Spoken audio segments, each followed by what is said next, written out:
a partir das 6 da manhã, com a situação da votação em todo o Brasil, também acompanhando o voto dos brasileiros pelo mundo. A Sônia Blota, claro, estará de plantão na França, também os nossos correspondentes nos Estados Unidos, em Londres, todos participando dessa grande cobertura. E a partir das 5 da tarde, a apuração dos votos.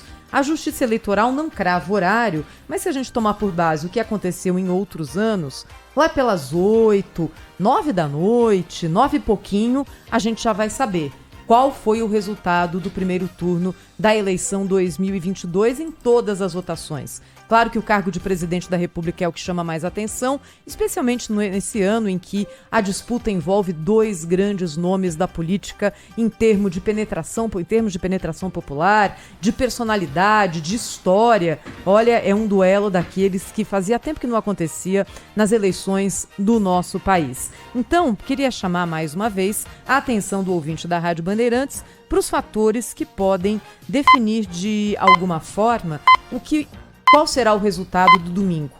Nós temos tido, nas pesquisas eleitorais, algumas tendências que são muito parecidas em todos os institutos. Os números variam muito e já a gente vai saber quem estava mais perto da verdade, daquilo que o eleitor de fato vai escolher.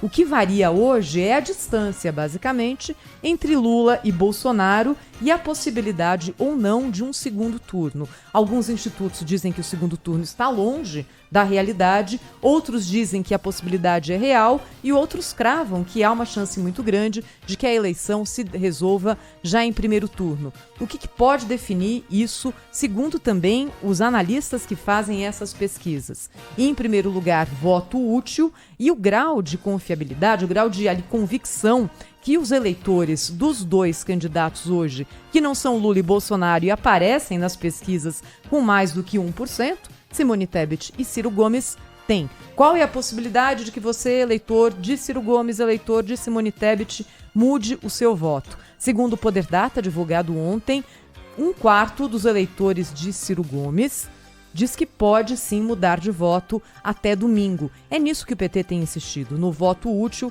para tentar liquidar já a fatura no primeiro turno. A segunda questão é a abstenção, eleitores que estão aptos a votar e que não comparecem às urnas. O índice médio de abstenção no Brasil gira ali em torno dos 20%.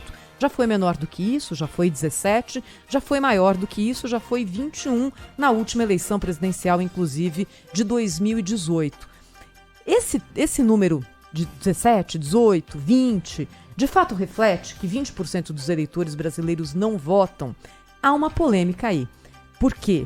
Porque algumas pessoas indicam que a atualização de dados da Justiça Eleitoral não é tão ágil como deveria ser. Ou seja, que nos cadastros da Justiça Eleitoral, pessoas que já faleceram continuam constando como aptas a votar.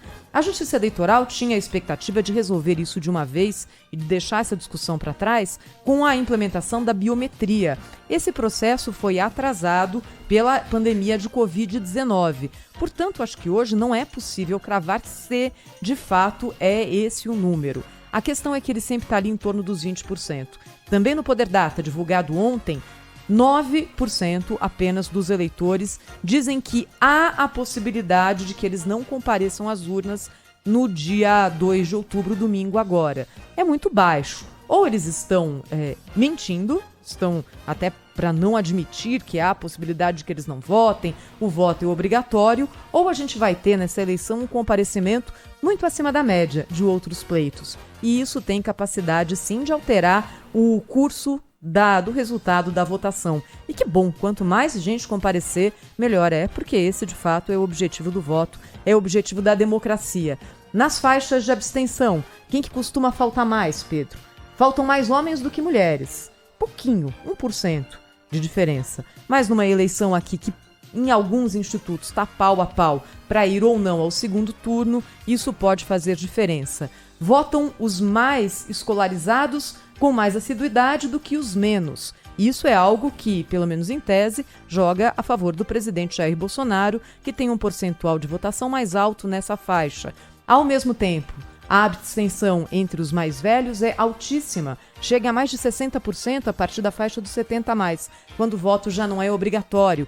Fica ali na casa dos 40%, na faixa dos 60 a mais. Isso joga contra o atual presidente da República.